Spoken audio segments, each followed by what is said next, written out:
matinale quotidienne du lundi au vendredi avec Bishop Eli à 7h30 de New York ou à 7h30 de la Caraïbe de Basse-Terre. À Paris, pendant l'heure d'hiver, c'est à 13h30.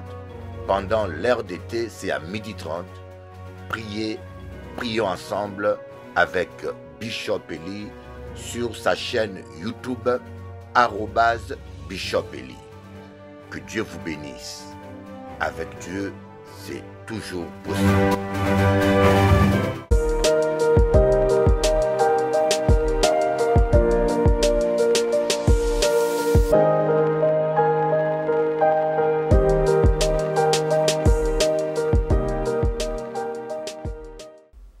Comment faire confiance à Dieu quand c'est difficile? Quand dans ton foyer ça ne va pas? Quand dans ton travail c'est compliqué? Quand tes finances sont asséchées? Quand ton enfant ou tes enfants t'attristent? Psaume 121, verset 3. Il ne permettra point que ton pied chancelle. Celui qui te garde ne sommeillera point. Mon ami, les hommes, eux, peuvent varier. Ils peuvent changer, mais lui, il ne change pas. Il ne peut pas mentir. Toi, la nuit, tu dors, mais lui, il ne dort pas. L'Éternel, ton Dieu, est à tes côtés 24 heures sur 24. Il veille sur toi non-stop. Il y a des années de cela, un jour, j'ai eu un problème avec ma banque et je ne pouvais plus retirer de l'argent. Je devais pourtant ce jour-là aller travailler, mais il me restait très peu d'essence. Je suis allée et je priais sur le long de la route pour que la voiture ne tombe pas en panne et que dans la journée, mon problème avec la banque se résolve. Mais juste quelques minutes avant d'arriver au travail, la voiture s'est arrêtée en pleine rue. Je n'ai pas eu le temps de finir de réaliser ce qui se passait. En quelques fractions de secondes, j'entends toc toc toc à ma vitre. Je vois un homme debout devant moi. Je baisse ma vitre et je dis oui, monsieur. Il me dit, vous avez un problème? Alors là, je suis juste stupéfaite et je lui dis oui, je suis en panne d'essence et je n'ai rien pour pouvoir prendre de l'essence. Je voudrais également préciser que la voiture s'était arrêtée juste à côté d'une station d'essence. Sur ce, le monsieur me dit, venez avec moi, je vais vous donner de l'essence, madame. Il prend son jerrycan, il le remplit d'essence et le met dans mon réservoir. Le monsieur me dit, après, je suis chrétien, madame. Vous voyez, Dieu a envoyé cet homme au bon endroit et juste au bon moment. Cet homme n'est pas arrivé après ni à l'avance, il n'aurait pas été là, mais juste au bon moment. Ésaïe 26, verset 3 nous dit, à celui qui est ferme dans ses sentiments, tu assures la paix parce qu'il se confie en toi. Mon ami, ressaisis-toi et sois ferme dans tes sentiments. Et une fois ferme, et fais-lui confiance. Je voudrais que tu le réalises. Que tu saches que ton Dieu ne dort pas. Il ne t'a pas oublié. Ta porte de sortie existe déjà. Tu la verras juste au bon moment.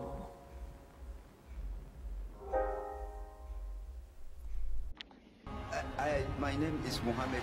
I have a problem for my ears. Mon nom c'est Mohamed. J'avais un problème pendant 2 ans avec mes oreilles. J'avais ce problème pendant 2 ans. Je n'essayais pas de venir ici. Je viens des Mailles. J'ai allé prendre un bus.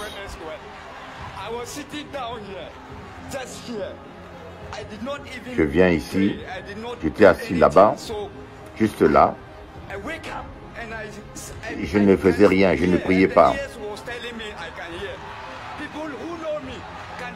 Et brusquement, je peux écouter. Les gens me connaissent. Je suis très joyeux. Jésus est Seigneur. Voici un musulman qui a été guéri de la surdité.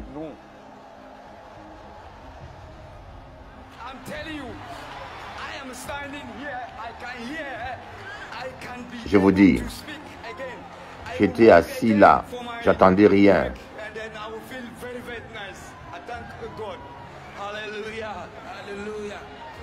Maintenant, je me sens bien. Je suis joyeux. Alléluia. Ce qui t'a guéri, le messager de Dieu, Jésus-Christ. Je sais.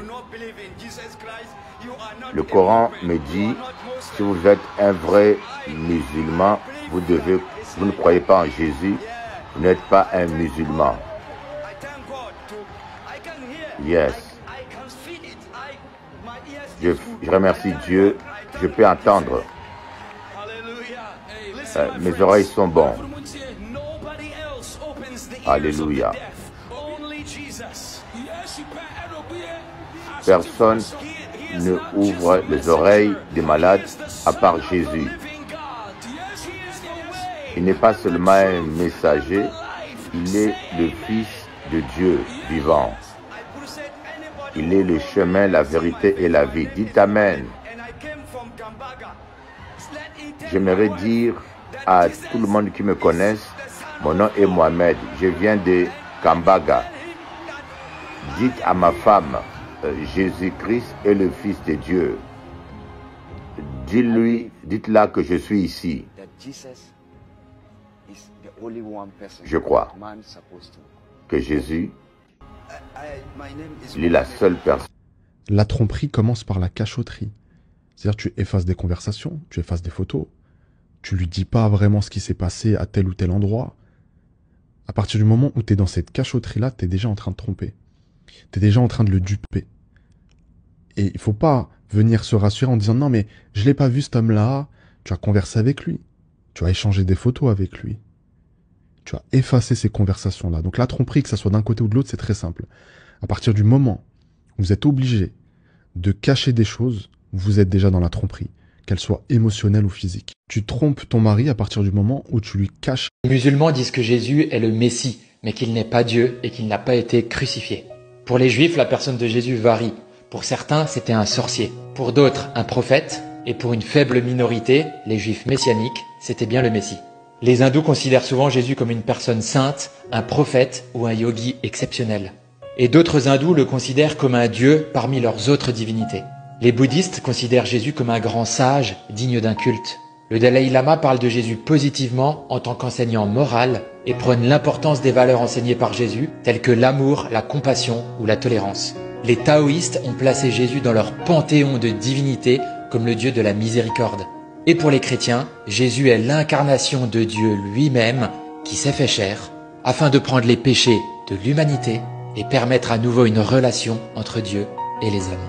Je vous mets tous au défi de me citer un seul prophète, un seul grand sage, un seul philosophe, moine ou chef religieux dont on parle dans toutes les religions. Le seul dont on parle dans toutes les religions n'est autre que Dieu lui-même, à savoir Jésus-Christ. Les musulmans... Louez l'Éternel avec les harpes et le tambourin. Petit ok, danse, ok, aha, ça loqueto. À quoi servira-t-il à un homme de gagner le monde entier et de perdre son âme au dernier jour?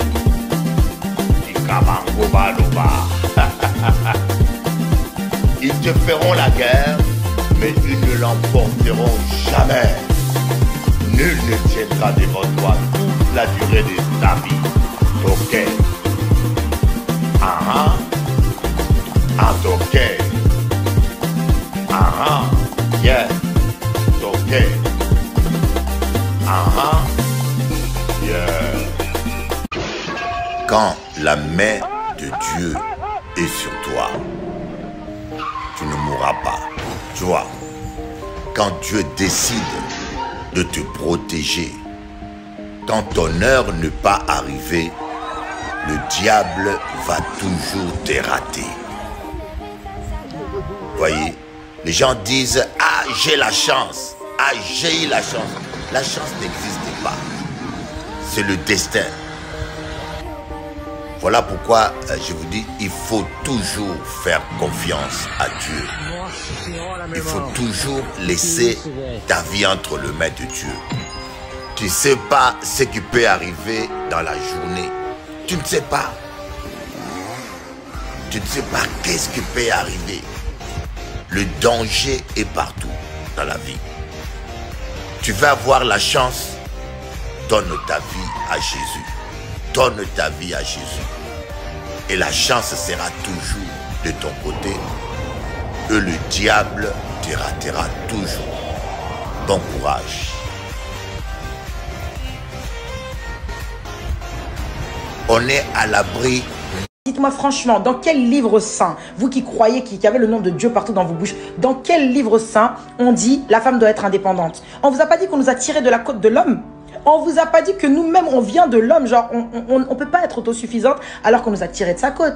Donc il y a un moment donné votre histoire de too much independent woman, ça marche pas, ça ne marche plus. À part pour souffrir, les meufs qui font ça en général, elles sont épuisées, elles se plaignent tout le temps, ça va pas dans leur vie, toujours un truc à redire, elles ont toujours quelque chose qui va pas. Mais c'est normal, tu peux pas être épanoui et heureux alors qu'en fait tu fais des rôles qui ne sont même pas les tiens.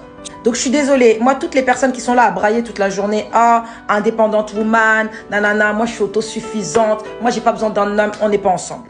On n'est pas ensemble, pas du tout. On a toujours besoin de quelqu'un, on s'enterre pas tout seul. Et c'est écrit nulle part dans aucun livre religieux que la femme doit être indépendante et autosuffisante. Il y a un moment donné, vous attirez les clampins. Parce que pourquoi tu veux qu'il se mette dans son rôle? Pourquoi tu veux qu'il se mette dans son rôle alors que tu l'as pris? Tu as pris son rôle. Tu veux prendre son rôle, mais laisse-lui son rôle. Reste à ta place un peu, reste à ta place. Franchement, reste à ta place.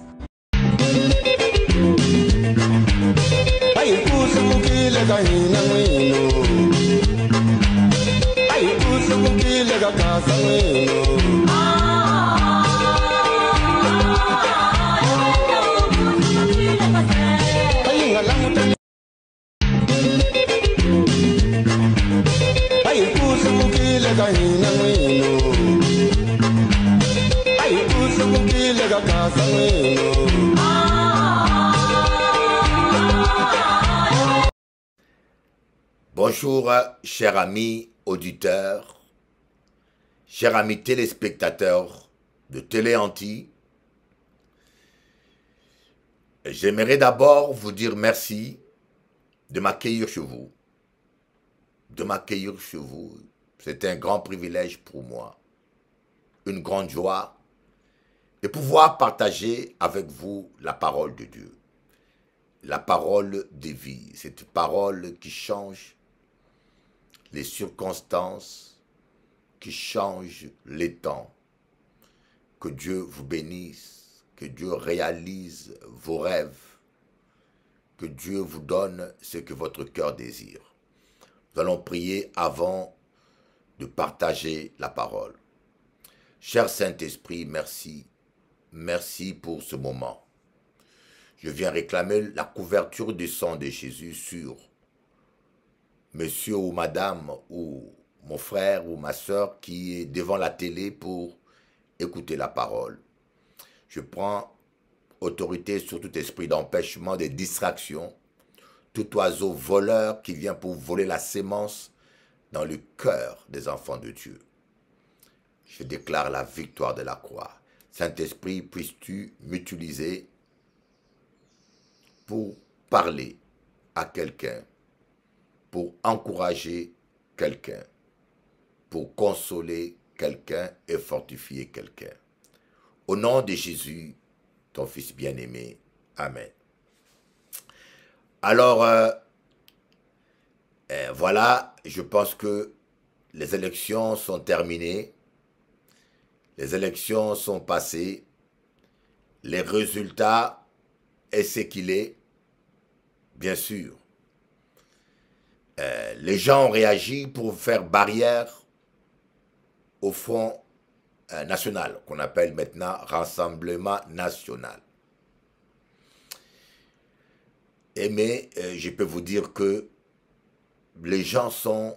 Je connais beaucoup de chrétiens qui étaient dans l'embarras du choix.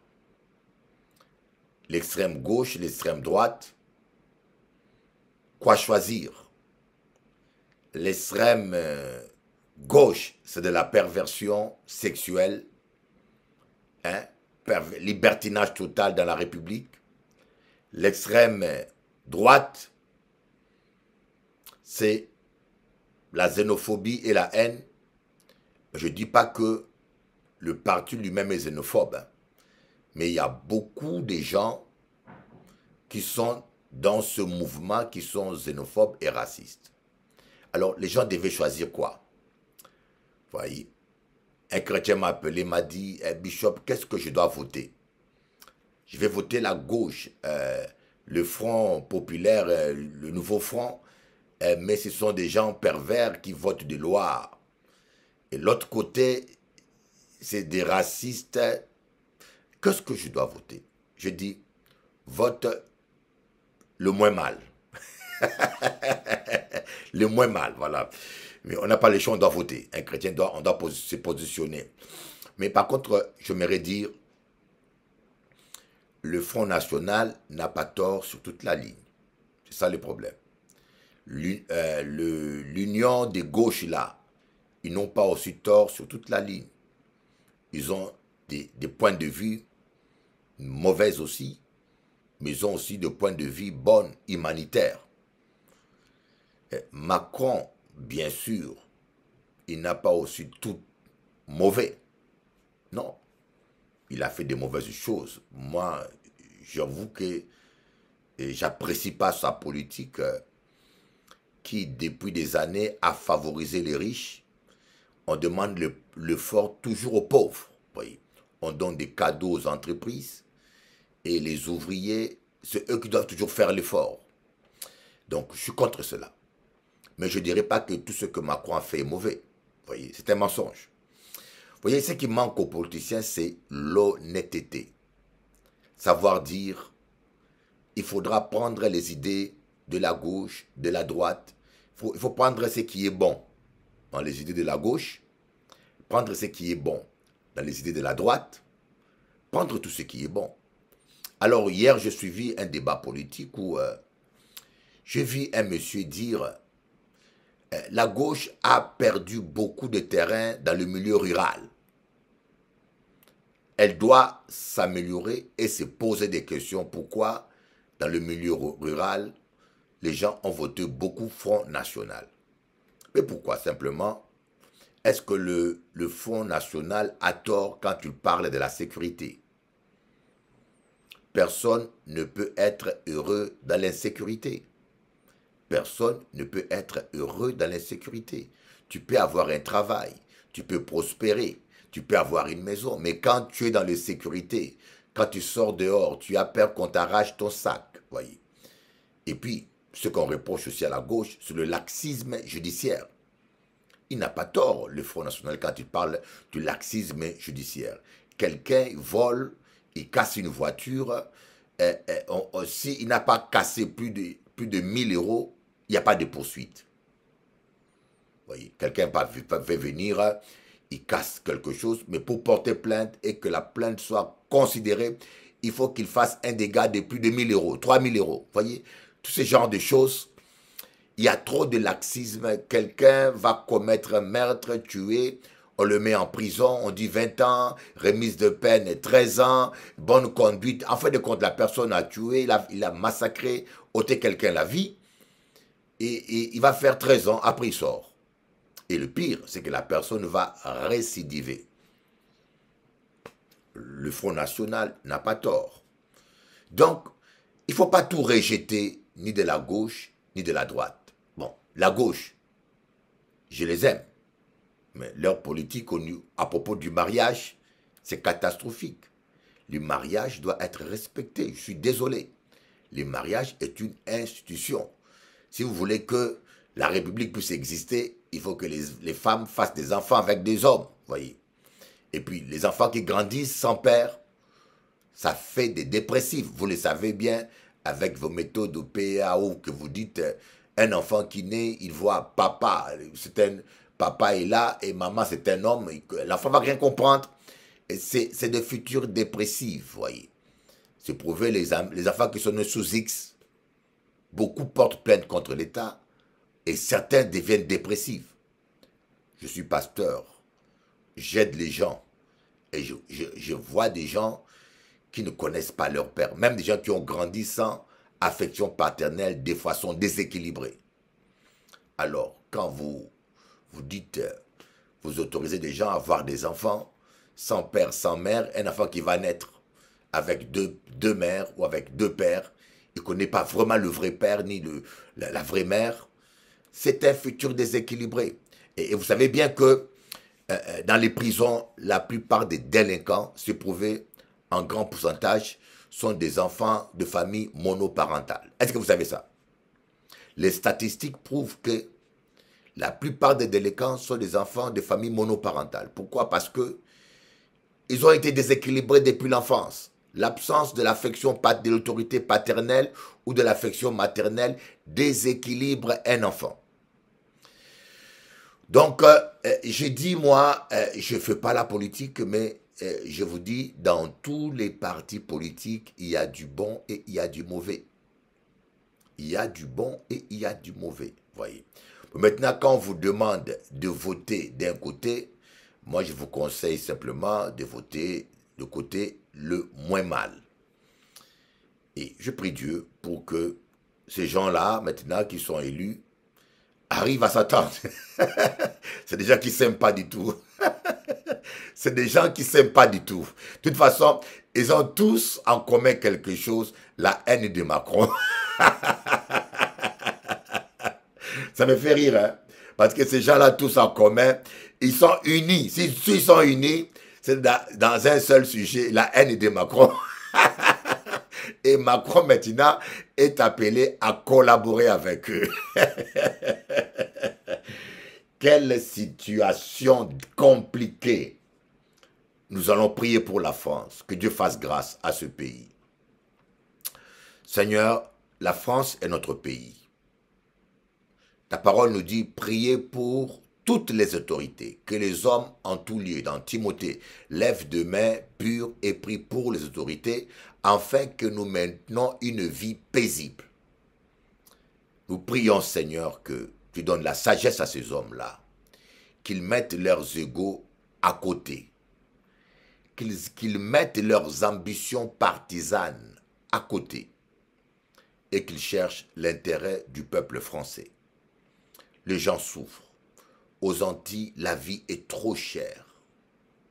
Oui, Seigneur, aux Antilles, la vie est trop chère.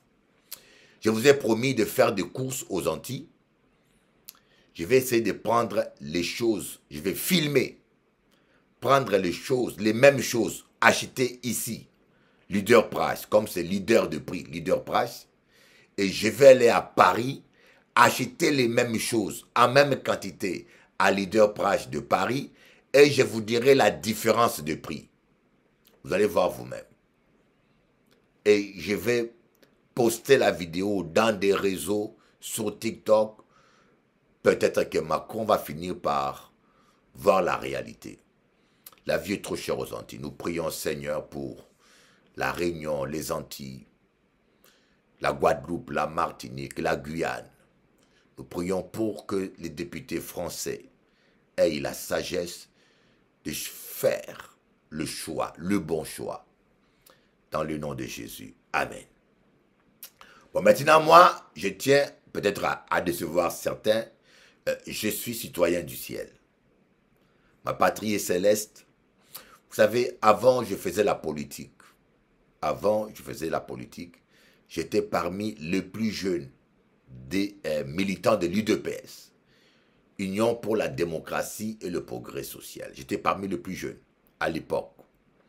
C'est l'une des raisons pour laquelle j'avais quitté mon pays très jeune, à 19 ans, parce que j'avais des copains qui étaient fils des généraux, fils des renseignements, c'est-à-dire que j'habitais à Gombe, dans une zone où vivaient les élites du régime. Donc les généraux habitaient, on avait des généraux comme voisins. Et à un moment donné, moi, mes parents étaient dans l'opposition. C'est-à-dire que en Afrique, quand tu es opposant, tu es une bête à battre. Et ayant vu mes parents souffrir, ça a créé en moi une révolte. Et comme je suis quelqu'un de... Je ne me laisse pas faire, j'ai commencé à faire un travail dans mon quartier, à dénoncer, à critiquer. Et je me suis rendu compte que certains de mes copains, leurs parents étaient dans la police secrète, police militaire. Et je me suis dit, il est temps que je dégage avant qu'on m'attrape. Et c'est comme ça que j'ai quitté mon pays. Et je suis venu demander l'asile politique avec le courrier personnel de mon beau-père qui a écrit au ministre. Et on m'a reçu tout de suite par le directeur général de l'OFRA au 12e étage. J'ai été reçu directement. Il m'a dit, dépose ton dossier comme tout le monde, mais ton cas est déjà traité. Voilà. Mais après, j'ai commencé à militer. Il y a un moment donné, je dis, Seigneur, je peux faire la politique, je ne vois pas le mal. Je commence à faire des réunions politiques. Je suis allé en Belgique illégalement. Je n'avais pas encore de papier quand je suis allé en Belgique. J'étais chrétien, hein, mais je me suis dit, on peut faire la politique tout en restant chrétien. Bien sûr, mais c'est très difficile. Je suis allé en Belgique à la mort de Makanda. Makanda était un opposant politique qui était mort, l'un des 12 parlementaires.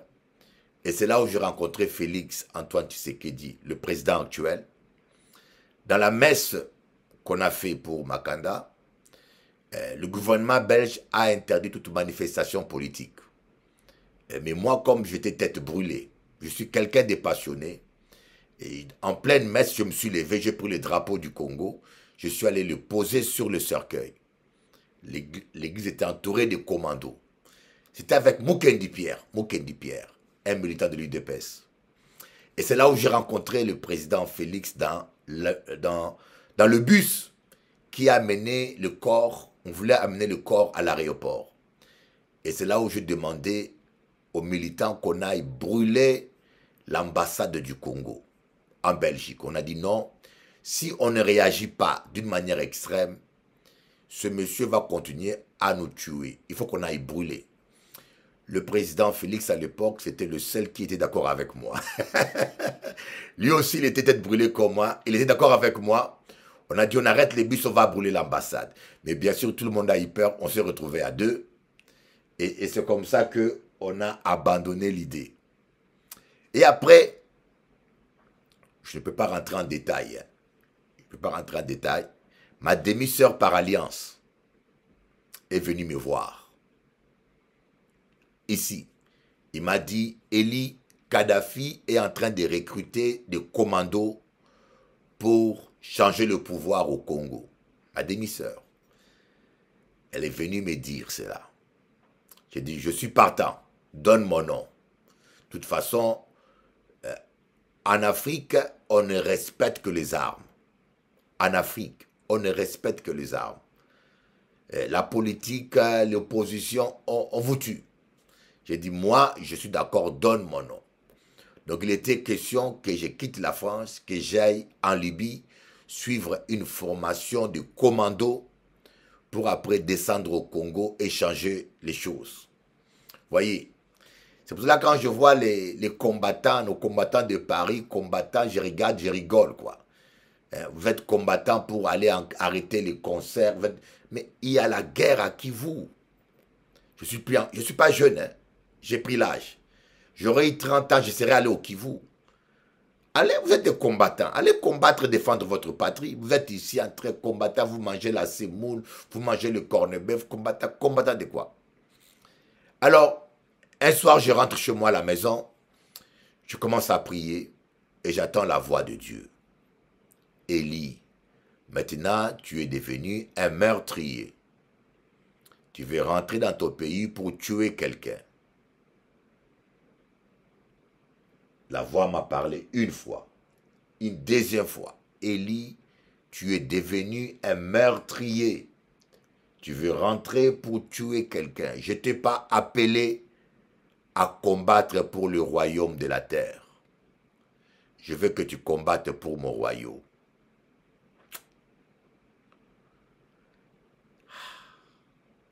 C'était quelque chose qui a ouvert mes yeux. Je me suis rendu compte que je commençais à dévier. Je voulais porter les armes pour aller faire un coup d'État. Alors Dieu me dit, laisse les enfants de ce royaume se battre pour leur royaume. Je veux que tu te battes pour mon royaume. C'est comme ça que j'ai démissionné. J'ai abandonné la politique. Et puis pour d'autres raisons, et je me suis dit, Seigneur, je veux combattre pour ton royaume. Et je commençais à prêcher dans les métros parisiens. Tous les membres de l'UDPS qui me connaissaient à l'époque étaient choqués. Je dis, mais c'est Élie, c'est De Gaulle. On m'appelait à l'époque De Gaulle. C'est De Gaulle qui prêche dans les métros, mais il est devenu fou. On m'a pris pour un fou. Sûrement on a dit à mon beau-père, mais ton fils là-bas, il prêche dans la rue comme un fou. J'ai prêché dans les métros. Châtelet-Léal. À l'époque, j'étais parmi les premiers noirs à prêcher, même pas noirs, le premier à prêcher dans les métros. À l'époque, il n'y avait que 2 personnes, moi et Senghor. Senghor était un Congolais de Brazzaville qui était aussi très zélé. Je prêchais dans les métros. Tous les soirs, à Châtelet-Léal, des fois à la gare du Nord. Pour Jésus. Maintenant, je prêche à la télé. Demain, Dieu, il sait jusqu'où il m'amènera. Voyez, c'est pour cela j'ai compris que la passion peut t'amener loin. La passion peut t'amener loin. Vous voyez, ce que je ne comprends pas, c'est des gens qui ne prient pas. Pendant que je dirige la prière là, la personne ne prie pas. Comme il ne prie pas, il m'appelle pour couper la prière. Vous voyez donc que je vous dis, nous sommes citoyens du ciel. N'oubliez jamais ça. Nous devons travailler pour le royaume des cieux. Vous savez pourquoi Jonas avait l'amertume quand Ninive s'est repentie? La première chose, Jonas était très politique. Jonas était pour Israël. Ninive, c'était la ville qui combattait Israël. C'est comme si, c'est comme l'Ukraine et la Russie sont en guerre. Et quelqu'un d'Ukrainien, un prophète ukrainien, Dieu l'envoie prêcher la repentance à Moscou. C'est un peu ça. Lorsque Dieu a dit à Jonas, va prêcher la repentance, Jonas a pris la fuite. Parce qu'il ne voulait pas. Parce qu'il ne voulait pas que Ninive, il voulait que Ninive reste dans le péché pour qu'il soit châtié. Et Dieu l'a ramené à la raison. Et Jonas est allé prêcher la bonne nouvelle, la repentance à Ninive. Il espérait que ces gens-là n'allaient pas se repentir. Comme ça, Dieu allait frapper Ninive. Mais à son étonnement, les gens de Ninive se sont repentis. Et cela l'a dégoûté. C'est comme ça qu'il est sorti de Ninive. Il est allé s'asseoir près d'un arbuste plein d'amertume. Parce que pour lui, il voulait que les ennemis d'Israël soient frappés. Alors Dieu, pour les raisonner, Dieu a levé le soleil et il a séché l'arbuste qui lui servait d'ombrage. Et Jonas n'était pas content. Et il s'est fâché et Dieu lui a dit, mais tu es fâché pour un arbuste qui a séché et l'homme que j'ai créé à mon image se répand. Tu ne te réjouis pas. Et c'est comme ça que Jonas s'est repenti. Mais c'est le patriotisme qui a animé Jonas. Vous voyez, quand vous mélangez les patriotismes, la politique et les affaires de Dieu, vous risquez de perdre la vision. Vous voyez, vous risquez, c'est comme moi je suis là, Dieu me dit va à Kigali prêcher l'évangile. Je suis congolais. je sais ce que les Rwandais font au Congo. Et bien sûr, ce n'est pas tous les Rwandais. C'est ça l'erreur que les Congolais font. Vous pensez que tous les Rwandais sont d'accord avec Kagame? Je ne pense pas. Il y a des Rwandais qui aiment le Congo. Il y a des Rwandais qui sont des bons chrétiens. Il y a des Rwandais qui s'opposent. J'ai vu une vidéo où des Rwandais sont en train de dénoncer Kagame et de dénoncer les massacres au Congo. Mais un Congolais ordinaire de Kinshasa, dès qu'il voit un Rwandais, pour lui, il ne réfléchit pas deux fois. Il doit lui lancer une pierre ou bien l'agresser. Vous voyez, c'est comment je suis là. Dieu me dit, va aller prêcher la repentance à Kigali. Si je suis trop politique, je n'irai pas. Je veux dire, Seigneur, envoie qui tu veux, mais pas moi. Mais si je suis un citoyen du royaume, je vais y aller. Parce que les gens qui sont à Kigali, ce sont des âmes. Moi, je ne fais pas la politique, je prêche la bonne nouvelle.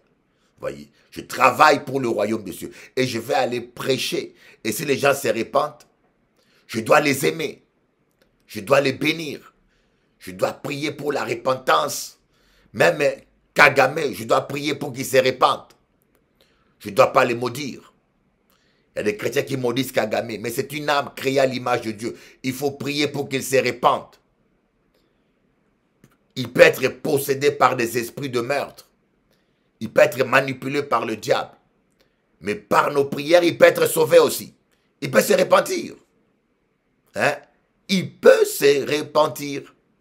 Mobutu a tué du monde. Mobutu a tué des gens.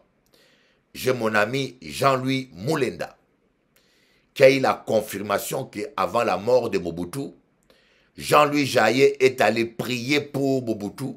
Mobutu s'est repenti et il a accepté Jésus-Christ comme son Seigneur et son Sauveur. Jean-Louis Jaillet était allé au Maroc prier pour Mobutu. Mobutu avait accepté Jésus. Alors, au grand désarroi des gens qui ne l'aimaient pas, mais je peux vous dire que Mobutu est au ciel. Il est au ciel parce qu'il a accepté Jésus. C'est comme ce meurtrier qui était à la croix. Avant de mourir, il a accepté Jésus. Jésus a dit, aujourd'hui même, tu seras avec moi dans mon royaume. Et c'est ça l'amour de Dieu. L'amour de Dieu est immense. Elle est incomparable et elle est grande. Voilà un peu. Voilà pourquoi nous devons chercher d'abord le royaume des cieux. Voyez, quand je vois un Marocain, je ne vois pas un immigré, je vois un homme créé à l'image de Dieu. On doit aimer tous les hommes, travailler pour l'intérêt du royaume. Même quand on est pasteur, vous savez, il y a des pasteurs qui ont une vision limitée. Il y a des pasteurs qui travaillent que pour leur ministère. Il y a des pasteurs qui ne travaillent que pour leur ministère. Ils sont incapables de travailler pour quelqu'un d'autre. Ils sont incapables d'envoyer des gens dans une autre église. Moi, je suis ici, il y a des gens qui m'appellent de Guyane. Je les oriente envers d'autres pasteurs. Il y a des gens qui sont à Marseille qui m'appellent. Je les oriente envers d'autres pasteurs. Il y a des gens qui m'appellent des Auxerre. J'ai un ami qui est à Auxerre. Je les envoie vers le pasteur Hubert. C'est ça, travailler pour Dieu. Travailler pour le royaume des cieux. Chercher l'intérêt du royaume. Je peux gagner une âme. S'il va dans une autre église, c'est le royaume qui a grandi. Ce n'est pas un échec parce que tu as gagné une âme qui ne vient pas dans ton église. Les gens qui n'ont pas la vision du royaume deviennent des chrétiens partisans, des adeptes, des fanatiques. C'est pour cela qu'il y a la guerre des églises, la guerre des religions, parce qu'on a une vision locale. On ne voit pas plus loin que notre gamelle, comme les chiens. Le chien ne voit pas plus loin que sa gamelle. Nous devons prendre de la hauteur comme des aigles. Voir l'intérêt du Christ. L'apôtre Paul dit, il y en a qui prêchent Christ par rivalité, d'autres prêchent pour vaine gloire. Le plus important, L'essentiel est que Christ est annoncé. Je m'en réjouis. Cela tournera à mon salut. Que les gens te reconnaissent ou pas, ce n'est pas important. Voyez, dans la grâce de Dieu, il y a beaucoup de pasteurs aujourd'hui jeunes. Ils ont appris Christ dans leur maison en suivant mes émissions de télévision. Beaucoup ont été édifiés en suivant mes émissions de télévision, Télé Anti, Canal 10, KMT, Zouk TV. Je suis passé dans toutes ces télévisions. Mais ces gens-là, aujourd'hui, ils sont pasteurs. Ils font la marche pour Christ, ils ne m'invitent pas. Ils font des réunions entre eux de fédération, et jamais ils m'invitent. Ils disent pas, cet homme-là, c'est notre doyen, celui que Dieu a envoyé dans notre pays pour nous apporter le réveil. Ils n'ont aucune reconnaissance. Il y a un jeune homme de Capester, un jeune pasteur indien qui est à Capester, il s'appelle Mathieu. Je crois que c'est Mathieu. Je l'ai rencontré dans l'avion, il m'a dit, Bishop Eli, quand j'étais petit, je te suivais devant la télévision. Je te suivais, tu es un homme de Dieu. Tu m'as beaucoup apporté, je te respecte, je te reconnais. C'est la première fois que je vois un jeune pasteur guadeloupéen parler comme ça devant moi. Ça m'a touché. Il y en a qui sont reconnaissants. Il y en a qui sont reconnaissants. Mais un grand nombre, ils crachent sur toi. Tu leur as apporté les réveils, hein? Mais ils crachent sur toi. Et pire encore, ils te volent les brebis. Ils volent les membres de ton église pour t'affaiblir encore plus. Mais moi, j'ai une vision du royaume. L'essentiel est que les âmes sont sauvées, le réveil est là. L'essentiel, c'est ça. Que moi-même, je sois perdant. Que moi-même, je ne sois pas reconnu. Que les gens m'accusent, me méprisent. Gloire à Dieu. C'est notre appel. Le vrai problème, on doit chercher l'intérêt du royaume. L'intérêt du royaume. L'intérêt du Christ. Vous ne devez pas travailler que pour votre église. Là, vous n'êtes plus chrétien, mais vous êtes un petit crétin. Vous devez lever les yeux. Jésus a levé les yeux. Il a vu comment le champ est énorme. Il dit, priez le Père d'envoyer les ouvriers dans son champ. Pas des concurrents. Quand Dieu utilise quelqu'un plus que toi, gloire à Dieu, où est le problème? Tu pries pour qu'il y ait le réveil. J'ai un pasteur là. Ce pasteur, maintenant, il passe sur Free. Il a sa chaîne de télévision, maintenant, qui passe sur Free. Je crois que je suis l'un des premiers hommes de Dieu, comme je dis, un pionnier dans la chaîne de télévision chrétienne sur Internet. J'étais le premier à lancer cela, TV Christ. Ça passait 24 heures sur 24. À un moment donné, la société a fait faillite. Ils ont abandonné leur service. Et c'est là où moi je me suis arrêté. Mais certains pasteurs, sous ma pulsion, ont pris la relève. Vous voyez, ils ont commencé aussi à faire. Mais aujourd'hui, lui, il a continué et puis il a eu une autorisation. Maintenant, il passe sur Free. Je l'ai écrit, je dis, écoutez, si tu as la vision du royaume, tu ouvres ta télévision au corps du Christ. Cela est une grande bénédiction pour que l'évangile aille loin en France. Je suis partie prenante. Je vais m'engager avec toi de soutenir. Mais si tu n'as qu'une vision locale, tu penses qu'à ton empire personnel ou qu'à ton église, tu crées un cercle fermé, ça ne me dérange pas. Je te bénirai de loin et je tracerai mon chemin. L'essentiel est que Christ est annoncé. Bien-aimés, nous devons apprendre à chercher l'intérêt du Christ. À chercher l'intérêt du Christ. À chercher d'abord le royaume des cieux. Chercher d'abord le royaume des cieux, c'est aussi financer l'œuvre de Dieu. Chercher le royaume des cieux, c'est financer l'œuvre de Dieu. Le royaume va avancer comment? Voyez. Voyez, le royaume va avancer pas seulement par la prière. Vous voyez, regardez les adventistes. Les adventistes donnent la dîme systématiquement. Je ne connais pas une église adventiste qui est locataire. Personnellement, je ne connais pas. Je n'ai pas encore vu une église adventiste locataire. S'ils louent, c'est 3 ans, 4 ans, après ils construisent. Et quand ils construisent, c'est du vrai béton. Oui. Exactement comme les Mormons. Mais les églises évangéliques, nous sommes champions dans la précarité. Champions dans la précarité. Vous parlez en langue tous les jours. Vous parlez en langue tous les jours. Nous chassons les démons. Nous prêchons.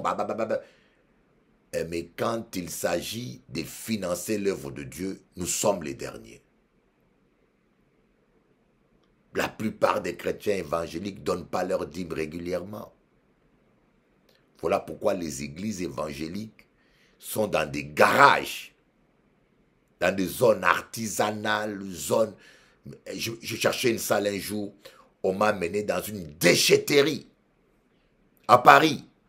On m'a amené près d'une déchetterie pour me dire, monsieur, voilà cette salle-là, tu peux louer, il y a une église qui loue à côté.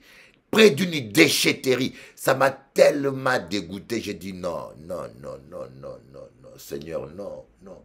Je ne pouvais même pas prêcher l'évangile qui déchetterie, c'est à la gloire de Dieu ça. Mais vous pouvez critiquer les pasteurs, c'est vrai. Il y a des charlatans, je suis d'accord avec vous. Il y a des charlatans qui utilisent le nom de Dieu pour se faire de l'argent, pour abuser. Mais c'est votre responsabilité de demander à Dieu de vous montrer une bonne église. Parce qu'il y a encore de bonnes églises. Il y a encore de pasteurs africains qui craignent Dieu. Il y a encore de pasteurs antillais qui craignent Dieu. Bien sûr, une bonne majorité sont des voyous. Je le dis. Écoutez, vous pouvez me détester, mes frères africains. Je vous parle là. J'assume ce que je dis. Une bonne majorité des pasteurs congolais, africains, ivoiriens. Regardez-moi en face. Vous êtes des voyous. Des voyous. 90%. Vous n'avez rien de chrétien. C'est du business que vous faites. Ça vous déplaît, c'est pas grave. Vous me détestez, gloire à Dieu. Mais Dieu sait que je mens pas. C'est comme un prophète congolais, Lessi, qui dit, il met sa main sur le feu, 90% des pasteurs congolais au Congo pratiquent l'occultisme. Denis Lessi, voilà. J'ai la vidéo sur TikTok. Il dit, il met sa main sur le feu. 90% de pasteurs congolais à Kinshasa pratiquent de l'occultisme. Vous vous rendez compte à quel niveau nous sommes? C'est normal que ces gens-là ne prêchent pas la sainteté. C'est normal que ces gens-là ne prêchent pas la sainteté. Ils vont vous parler de prospérité, ils vont vous manipuler avec la Bible. Manipuler, parler argent. Aujourd'hui, dans certaines églises évangéliques, on parle plus d'argent que de Jésus. Dans d'autres, on parle plus du diable et de la sorcellerie que Jésus. Aïe! Surtout chez nous en Afrique. Bandoki. Les sorciers t'ont bloqué. Les sorciers t'ont fait ceci. Les sorciers, c'est là. Les sorciers... Mais tout, ce n'est pas les sorciers. Tout, ce n'est pas les sorciers. Quelqu'un meurt, c'est les sorciers. Quelqu'un échoue, c'est les... Mais un enfant qui n'étudie pas, et quand il échoue, ah, c'est le sorcier. Mais il n'a pas étudié. Ah, c'est un blocage. Quel blocage? Il n'a pas étudié. Vous voyez, on doit être équilibré. Il ne faut pas qu'on soit borné, que tout c'est toujours le diable, le diable, le diable, le diable, le diable. Non, Il n'y a pas que le diable. Tu traites mal ton mari. Et demain, il va avec la voisine. Ah, la voisine l'a charmé. La voisine ne l'a pas charmé. Ah, la voisine l'a charmé. La voisine ne l'a pas charmé. C'est toi le problème. Tu traites mal ton mari. La Bible même dit, vaut mieux habiter à l'angle d'un pourceau que de partager les demeures d'une femme querelleuse. La Bible elle-même te dit, vaut mieux habiter à l'angle d'un pourceau que de partager les demeures d'une femme querelleuse. Alléluia. Alléluia. Donc, parfois nous tombons dans le piège de l'ennemi. Nous mélangeons tout. Donc, chercher d'abord le royaume des cieux, c'est soutenir l'œuvre de Dieu avec sa dîme. Je dis bien l'œuvre de Dieu, pas une secte. J'appelle œuvre de Dieu, c'est une église dirigée par un vrai pasteur qui cherche l'intérêt du royaume. Pas par quelqu'un qui essaye à s'enrichir et à vous manipuler. Voyez, quand vous sémez votre sémence dans une mauvaise terre, ne vous étonnez pas qu'elle ne pousse pas. Il faut s'aimer dans la bonne terre. Mais la plupart des fois, les gens s'aiment dans des mauvaises terres. Voyez, la dîme que tu donnes pour l'œuvre de Dieu, ce monsieur-là que tu appelles pasteur, prend ça pour entretenir ses maîtresses. Voyez, ça ne sert pas à l'œuvre de Dieu. C'est à vous de prier Dieu. Voilà pourquoi vous devez prier Dieu pour qu'il vous envoie dans une vraie église où il y a un vrai pasteur établi par Dieu qui va vous enseigner la parole de Dieu et qui œuvre pour le royaume des cieux. Cherchez d'abord le royaume des cieux par-dessus tout. Cherchons d'abord le royaume de Dieu. Et quand vous cherchez d'abord le royaume des cieux, croyez-moi, vous serez bénis. Vous allez vivre la gloire de Dieu. Vous allez voir la gloire de Dieu. Et tout vous sera donné par-dessus tout. Mais nous cherchons d'abord tout. Seigneur, donne-moi l'argent, je te servirai. Seigneur, donne-moi une femme, je te servirai. Seigneur, résous mes problèmes d'abord, après je te servirai. Non, Dieu dit, dépose tes fardeaux à mes pieds, sers-moi.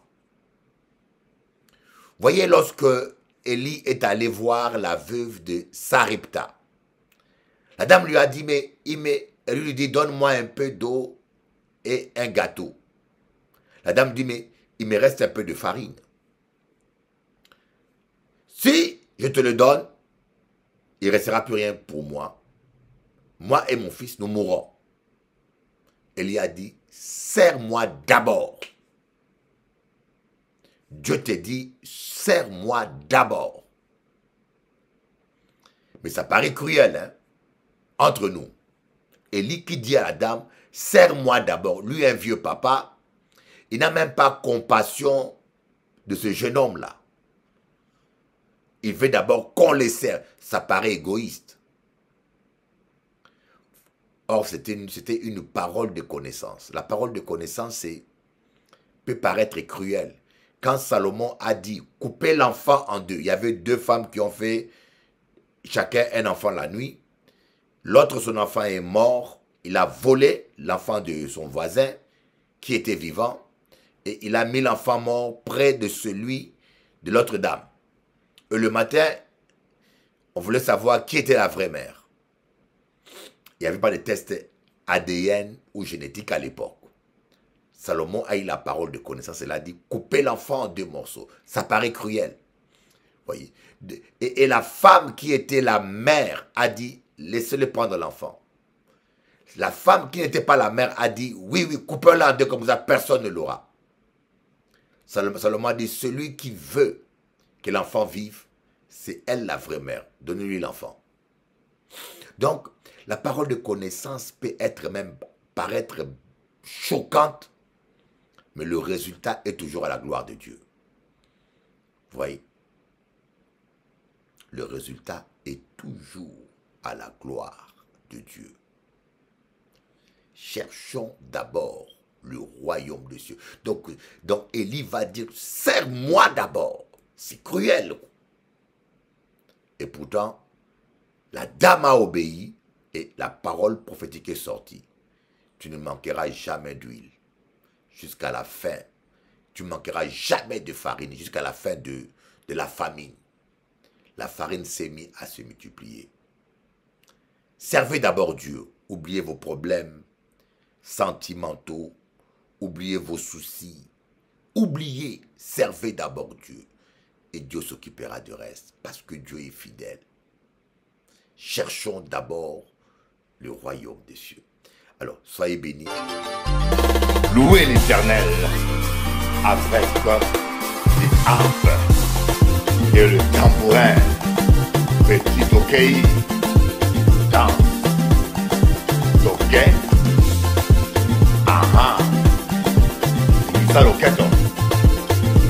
À quoi servira-t-il à un homme de gagner le monde entier et de faire de son âme au dernier jour?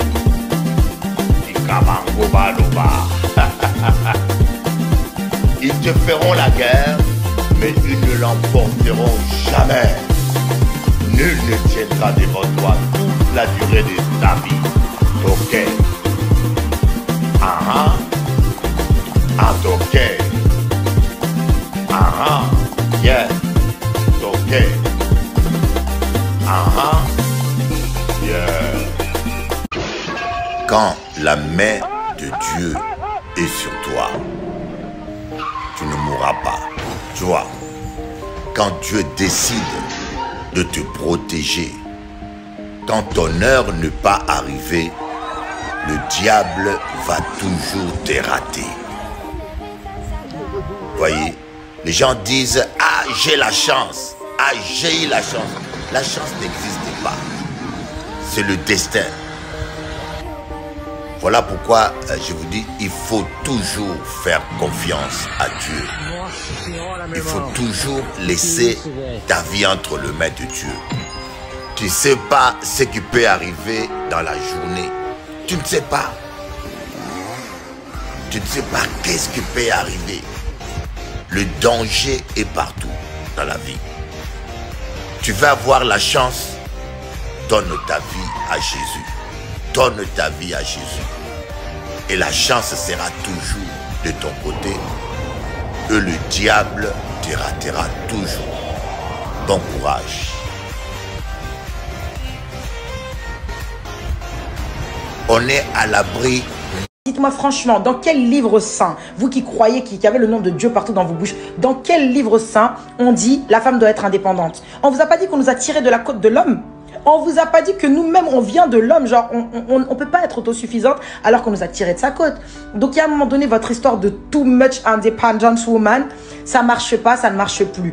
À part pour souffrir. Les meufs qui font ça, en général, elles sont épuisées, elles se plaignent tout le temps, ça va pas dans leur vie. Toujours un truc à redire, elles ont toujours quelque chose qui va pas. Mais c'est normal, tu peux pas être épanoui et heureux alors qu'en fait, tu fais des rôles qui ne sont même pas les tiens. Donc, je suis désolée. Moi, toutes les personnes qui sont là à brailler toute la journée, ah, indépendante woman, nanana, moi, je suis autosuffisante, moi, j'ai pas besoin d'un homme, on n'est pas ensemble. On n'est pas ensemble. Pas du tout. On a toujours besoin de quelqu'un, on s'enterre pas tout seul. Et c'est écrit nulle part dans aucun livre religieux que la femme doit être indépendante et autosuffisante. Il y a un moment donné, vous attirez les clampins. Parce que pourquoi tu veux qu'il se mette dans son rôle? Pourquoi tu veux qu'il se mette dans son rôle alors que tu l'as pris? Tu as pris son rôle. Tu veux prendre son rôle, mais laisse-lui son rôle. Reste à ta place un peu. Reste à ta place. Franchement, reste à ta place. Ay,